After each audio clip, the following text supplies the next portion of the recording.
Hello hi. അപ്പം ഇന്നൊരു അടുക്കള വിശേഷമാണ് കേട്ടോ. എനിക്ക് എപ്പോഴൊന്നും ഇങ്ങനെ ചെയ്യാൻ പറ്റണമെന്നില്ല. അപ്പം ഇത് ഞാൻ രാവിലെ എന്ന് വെച്ചാൽ അതിരാവിലെയൊന്നുമില്ല കേട്ടോ, ഏകദേശം ഒരു 8 മണിയൊക്കെ ആയിട്ടുണ്ടായിരിക്കും. അപ്പം ഞാൻ പതുക്കെ സ്റ്റിക്കൊക്കെ വെച്ചുകൊണ്ട് അടുക്കളയായിട്ട് ചെന്നു കേട്ടോ. പിന്നെ പല്ല് തേച്ച് കഴിഞ്ഞാൽ എനിക്ക് ഏതെങ്കിലും ഒരു ചായ കുടിക്കാൻ നിർബന്ധമാണ്.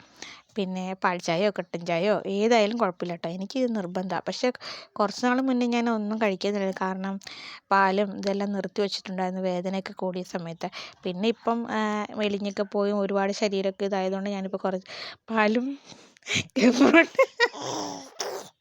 കെബ്രൂട്ടൻ എൻ്റെ അടുത്ത് വന്ന് ഞാൻ ഡബ് ചെയ്യുന്ന നോക്കിക്കൊണ്ട് കിടക്കുവാണ്. അല്ല കെബ്രൂട്ടാ, കേട്ടോ. അപ്പം ഞാൻ ചായയൊക്കെ ഇട്ടപ്പോൾ അപ്പുറത്തെ സൈഡിൽ ഞാനാണെങ്കിൽ തലേദിവസം വെച്ച് ചിക്കൻ കറി ഉണ്ടായിരുന്നു, അത് ഞാൻ ചൂടാക്കുകയാണ് കേട്ടോ കഴിക്കാനായിട്ട്. കൂടാതെ ഇന്ന് ചപ്പാത്തി ചൂടാന്നാണ് വിചാരിച്ചിരിക്കുന്നത്. പിന്നെ ഞാൻ ചായ അരിച്ചൊക്കെ എടുത്ത് ആറ്റി. എനിക്കാണെങ്കിൽ പാൽച്ചായ ആണെങ്കിൽ പത ഇങ്ങനെ മുകളിൽ കിടക്കുന്നത് ഭയങ്കര ഇഷ്ടമാണ് കേട്ടോ. എത്ര പേർക്ക് അങ്ങനെ ഉണ്ടെന്ന് കമൻറ്റ് ചെയ്യണേ.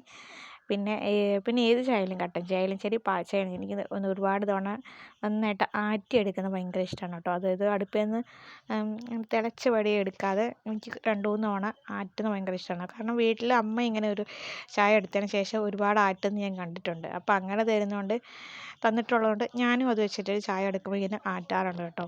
അപ്പോൾ പിള്ളേർ ഇച്ചാനും ഗബ്രൂട്ടിനും റൂമിലാണേ. ഗബ്രൂട്ടിന് എഴുന്നേറ്റിട്ടുണ്ടായിരുന്നില്ല, അപ്പോൾ ഇച്ചാനും ഗബ്രൂട്ടിനെ നോക്കിയിരിക്കുക. പിന്നെ പിള്ളേർക്കുള്ള ചായ ഞാൻ ചൂടാറാൻ വേണ്ടി എടുത്ത് മാറ്റി വെച്ചേക്കുക. ഗബ്രൂട്ടൻ എൻ്റെ വായിലോട്ട് തന്നെ നോക്കി കിടക്കുന്നത്.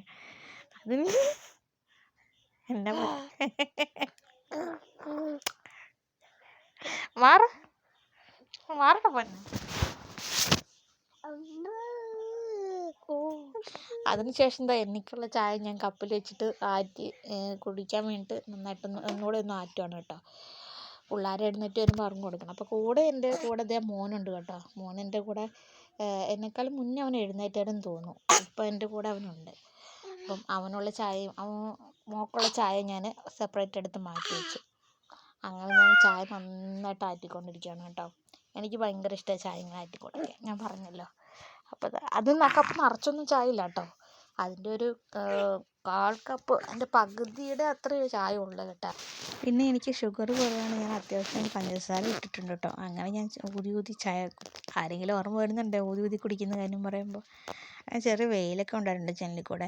പിന്നെ ഇത് നമ്മൾ പാക്കറ്റ് ചപ്പാത്തി മേടിച്ചതാണേ. അതായത് പപ്പ 2 കവർ മേടിച്ചുകൊണ്ട് വന്നു. അപ്പോൾ അതങ്ങ് ചുട്ടേക്കാമെന്ന് വെച്ചു. ഞാൻ ഈ ഒരു പാനിലാട്ടോ ചുടുന്നത്. പാനല്ല, ഈ ഒരു ഞങ്ങളുടെ അവിടെ ദോശക്കല്ലെന്നൊക്കെ പറയും, അതിലാണ് ചുടുന്നത്. എനിക്ക് മുട്ടയായാലും ചപ്പാത്തിയിലും അപ്പമൊക്കെ ഇതിൽ ചുടുന്നത് എനിക്ക് ഭയങ്കര ഇഷ്ടമാണ് കേട്ടോ.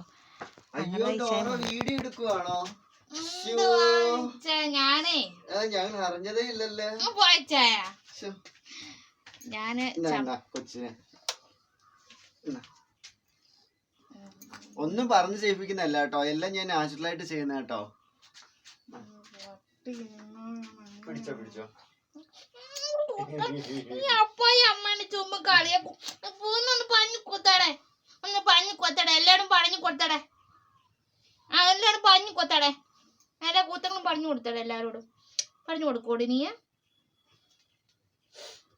ബാക്കി ചപ്പാത്തി ഇരിപ്പണോ നോക്കി ഫ്രിഡ്ജില് ഉണ്ടോ അവിടെ? അപ്പൊ ഞാൻ ബാക്കിയും കൂടെ ചുടട്ടെ കേട്ടോ. പപ്പ കൊണ്ടുപോയതിന്റെ ബാലൻസ് ഇരുന്ന് പിള്ളേർക്ക് ചുട്ടു. അപ്പൊ ഞങ്ങൾക്കും കൂടെ ചുടട്ടെ. പിന്നെ അപ്പാടെ കൂടി ഇരിച്ചേ. അങ്ങനെ അവർക്കുള്ള ചപ്പാത്തികളെല്ലാം ആദ്യം ചുട്ടിട്ട് അപ്പം മോളെ യൂണിഫോം ഇട്ട് റെഡിയായിട്ട് വന്നു കേട്ടോ. അപ്പോൾ അവൾക്ക് കഴിക്കാനുള്ള കൊടുക്കുവാണ്. ചില സമയത്ത് അവൾ ചാറ് കഴിക്കും, ചിലപ്പോൾ കഴിക്കത്തില്ല കേട്ടോ. അവർക്ക് പയർ, പരിപ്പ്, കടല, അതുപോലെ സാമ്പാർ, അങ്ങനത്തെ കറികളൊക്കെ ഭയങ്കര ഇഷ്ടമാണ്. അതിൻ്റെയൊക്കെ ചാറ് ഭയങ്കര ഇഷ്ടമാണ്. അപ്പോൾ ഞാൻ കുറച്ച് ഓയിലിങ്ങനെ തടവിയിട്ടാണ് കേട്ടോ, ഓയിൽ അല്ലെങ്കിൽ നെയ്യ് തടവിയിട്ടാണ് ചുടുന്നത്. അങ്ങനെ അവൾക്ക് കഴിക്കാൻ കൊടുത്തു. പിന്നെ ഞാൻ ഗബ്രൂട്ടിന് കുറുക്കുണ്ടാക്കാൻ വേണ്ടി ഇന്ന് ഓട്സ് കാച്ചി കൊടുക്കാമെന്ന് വിചാരിച്ചിട്ടാണ്.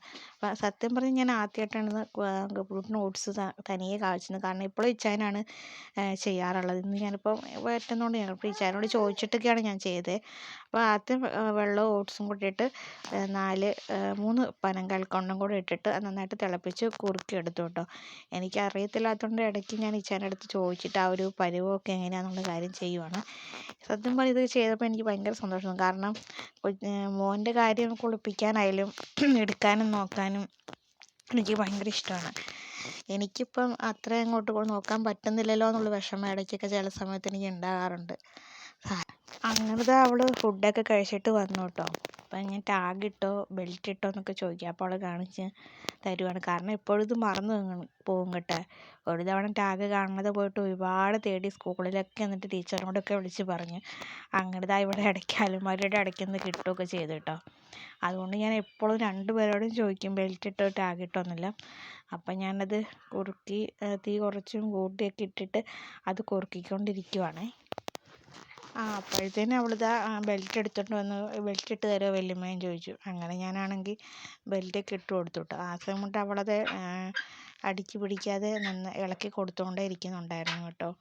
ആ ബെൽറ്റിൻ്റെ ഇടയ്ക്കൂടെ കയറാൻ കുറച്ച് ടൈറ്റായിരുന്നു. എന്നാലും ഞാൻ ഒരു വിധത്തിൽ ഇട്ട് കൊടുത്തു. എനിക്കിങ്ങനെ കുഞ്ഞുങ്ങളെ ഒരുക്കി വിടുന്നതൊക്കെ ഭയങ്കര ഇഷ്ടമാണ് കേട്ടോ. ഞാൻ മുടിയൊക്കെ സാധാരണ ഞാനാണ് കെട്ടിക്കൊടുത്ത് മേക്കപ്പ് ചെയ്യാറ്. പക്ഷെ ഇപ്പം അന്ന് ഞാൻ അടുക്കള കയറുകൊണ്ട് എനിക്ക് എല്ലാത്തിനും കൂടെ പറ്റിയില്ലായിരുന്നു കേട്ടോ. പിന്നെ അവൾ തന്നെ മുടിയേരി കെട്ടി. അത് കഴിഞ്ഞിട്ട് കുറച്ചൊരു 3-4-5 പാത്രം കിടപ്പുണ്ടായിരുന്നു. സ്പൂണും തവികളും ഒക്കെ. അതെല്ലാം കൂടെ കഴുകി വെച്ച്. പാത്രം തേക്കാൻ നേരത്ത് എനിക്കൊരു കുഴപ്പം, ഇവിടെ എൻ്റെ രീതിയിൽ തന്നെയാണ് കേട്ടോ പൈപ്പൊക്കെ.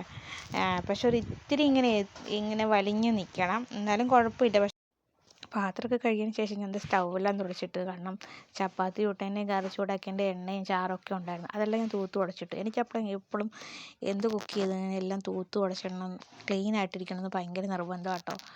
അത് ചേട്ടനാണെങ്കിൽ എപ്പോഴും പറയും എനിക്ക് ഓവറായിട്ട് ക്ലീനിങ്ങിൻ്റെ ഇതുണ്ടെന്ന് പറഞ്ഞു. എന്നിട്ട് ഞാൻ 2 ചപ്പാത്തി എടുത്തത് ഞാൻ പിച്ചി ഇട്ടതിന് ശേഷമാണ് കേട്ടോ ചാറെടുക്കുന്നത്. കാരണം എനിക്ക് അല്ലെങ്കിൽ പിച്ചി പൊറോട്ട ആയാലും ഇതായാലും ചപ്പാത്തി ആയാലും ഞാനതിൻ്റെ പിച്ചി ഇട്ടതിന് ശേഷം കഴിക്കുന്നത്. അപ്പം ദോശയൊന്നും കുഴപ്പമില്ല കേട്ടോ. അങ്ങനെ ഞാൻ 2 ചപ്പാത്തി എടുത്ത് കഴിച്ചു. ഞാൻ സ്റ്റൂൾ നേരെ ഇടാനാണ് കേട്ടോ ഈ നോക്കുന്നത്. കാരണം സ്റ്റൂളൊക്കെ ഇട്ടിട്ടിരുന്നു. ഞാൻ കഴിച്ച് കൈയെല്ലാം കഴിഞ്ഞ ശേഷം ഇതാ ഗബ്രൂട്ട് നല്ലൊരു ചെയറാണ് കേട്ടോ. ഇതിട്ടുള്ളതുകൊണ്ട് എനിക്ക് അവന് ഫുഡ് കൊടുക്കാൻ നല്ല എളുപ്പമാണ്, നല്ല ഇഷ്ടമാണ്. പിന്നെ അവൻ്റെ കളിപ്പാട്ടങ്ങളൊന്നും അവന് വേണ്ടാത്തതുകൊണ്ട് ഞാൻ തവിയൊക്കെ കൊടുത്തതിന് ശേഷമാണ് കേട്ടോ അവനെ കഴിപ്പിച്ച്. അവന് ഫുഡ് കഴിക്കാൻ കൊടുത്തിട്ടുള്ള പ്രത്യേകത എന്ന് വെച്ചാൽ അവനാണോ ഞാനാണോ ഫുഡ് കഴിച്ചതെന്ന് ഡൗട്ട് വരും. കാരണം അവൻ്റെ ദേഹത്തേക്കാളും കൂടുതൽ നമ്മുടെ ദേഹത്ത് പറ്റിക്കും. അങ്ങനെയാണ് ഗബ്രൂട്ടൻ. അതിനുശേഷം ഇത് കറി വെക്കാനുള്ള കാര്യം ഒക്കെ ഇങ്ങനെ പറഞ്ഞുകൊണ്ടിരിക്കുക. അപ്പോൾ ഇച്ചായൻ പുറത്ത് വരെ പോയേക്കുമായിരുന്നു കേട്ടോ. അപ്പോൾ ഇച്ചായൻ വരുന്നുള്ളൂ. അപ്പം എനിക്ക് ഗുളിക മേടിക്കാൻ പോയതായിരുന്നു.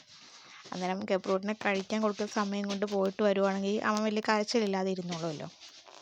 ഇനി നീളമുള്ള പയറില്ലേ, അത് മെഴുക്കുവരട്ടി വയ്ക്കാമെന്ന് വിചാരിച്ചു കേട്ടോ. എനിക്ക് ഭയങ്കര ഇഷ്ടമാണ്. എനിക്ക് എല്ലാവിധ മെഴുക്കുവരട്ടികളും ഭയങ്കര ഇഷ്ടമാണ് കേട്ടോ. പിന്നെ ഇടയ്ക്ക് തോരൻ വയ്ക്കാറുണ്ട്. അപ്പോൾ തേങ്ങ ഒന്നും ചിരവാൻ ബുദ്ധിമുട്ടായതുകൊണ്ട് ഞാനിപ്പോൾ തൽക്കാലത്തേന് മെഴുക്കുവരട്ടി വയ്ക്കാമെന്ന് വിചാരിച്ചു കേട്ടോ. അങ്ങനെ മെഴുക്കുവരട്ടിക്കുള്ള എല്ലാ സാധനങ്ങളും സവോളയും പച്ചമുളകും പയറും എല്ലാം അരിഞ്ഞ് വെച്ചു കേട്ടോ. വെളുത്തുള്ളിയും തേങ്ങാക്കൊത്തും ഞാൻ ഇടാറുള്ളതായിരുന്നു. പക്ഷെ അത് രണ്ടും ഇല്ലാത്തതുകൊണ്ട് ഞാൻ ഇട്ടില്ല കേട്ടോ. അപ്പോൾ ഞാൻ കടുക് പൊട്ടാൻ നേരത്തെ എണ്ണ ഒഴിച്ചിട്ട് കടുക് ഇട്ടതിന് ശേഷം ഒരു അടപ്പ് വെച്ചത് മൂടി വയ്ക്കും കേട്ടോ. അപ്പോൾ കടുക് പുറത്തേക്ക് പൊട്ടിത്തെറിച്ച് പോകത്തുമില്ല, നമ്മുടെ ദേഹത്തും തെറിക്കത്തില്ല. ഞാനങ്ങനെ ചെയ്യാറുണ്ട് കേട്ടോ. എല്ലാവരും ചെയ്യാറുണ്ടോ എന്ന് എനിക്കറിയില്ല കേട്ടോ. അപ്പോൾ അത് ഉപ്പിൻ്റെ ബോട്ടിലാണ്. അത് ഞാൻ മാറ്റി വെച്ചതിന് ശേഷം കടുക് പൊട്ടിയതിന് ശേഷം അതിനകത്തോട്ട് എല്ലാം കൂടി ഇട്ട് കൊടുത്തു കേട്ടോ. പിന്നെ കുറച്ച് ഉപ്പും കൂടി ഇട്ട് കൊടുത്തിട്ട് നന്നായിട്ട് ഇളക്കി കൊടുത്തു. പിന്നെ ഈ ചോറ് ഇച്ചാൻ വെച്ചോളും കേട്ടോ. കാരണം ഗബ്രൂട്ടിനെ കുളിപ്പിച്ച് കഴിഞ്ഞപ്പോഴത്തേന് ഗബ്രൂട്ടൻ കരച്ചിലും ബഹളമൊക്കെ ആയി ഉറങ്ങാനായിട്ട്. പിന്നെ ഞാൻ ഈ കറി വെച്ചതിന് ശേഷം ഗബ്രൂട്ടിനെ കൊണ്ട് റൂമിലേക്ക് പോയി കേട്ടോ അവനെ ഉറക്കാനായിട്ട്. അപ്പം ഞാൻ ഉപ്പും മഞ്ഞൾപ്പൊടിയും കൂടി ഇട്ടിട്ട് മൂടി വെച്ച് ഇളക്കി വെച്ച് വേവിക്കും കേട്ടോ. ഇത് ഇളക്കി സിമ്മലിട്ടതിന് ശേഷം ഞാൻ ഗബ്രൂട്ടിനെയും കൊണ്ട് റൂമിലേക്ക് പോകും കേട്ടോ. ഉപ്പിട്ട് മഞ്ഞൾപ്പൊടി തീർന്നായിരുന്നു കേട്ടോ. കാരണം നമ്മൾ മഞ്ഞൾ മേടിച്ച് പൊടിപ്പിച്ച് വെച്ചേക്കണം. അപ്പം ലാസ്റ്റ് അതിൻ്റെ അകത്തൊരു കട്ട കിടപ്പുണ്ട്. അതെടുത്ത് മാറ്റിയതിന് ശേഷമാണ് കേട്ടോ ഞാൻ മഞ്ഞൾപ്പൊടി ഇട്ടത്. പിന്നെ ചിലർ മുളക് പൊടി ഇടാറുണ്ട്. ഞാൻ പക്ഷേ മുളക് പൊടി അങ്ങനെ ഇടാറില്ല. എനിക്ക് പച്ചമുളകും ഉപ്പും ഇട്ടിട്ട് വെക്കുന്നതാണ് എനിക്കിഷ്ടം. അപ്പം അത്രയേ ഉള്ളൂ ഇന്നത്തെ വീഡിയോ.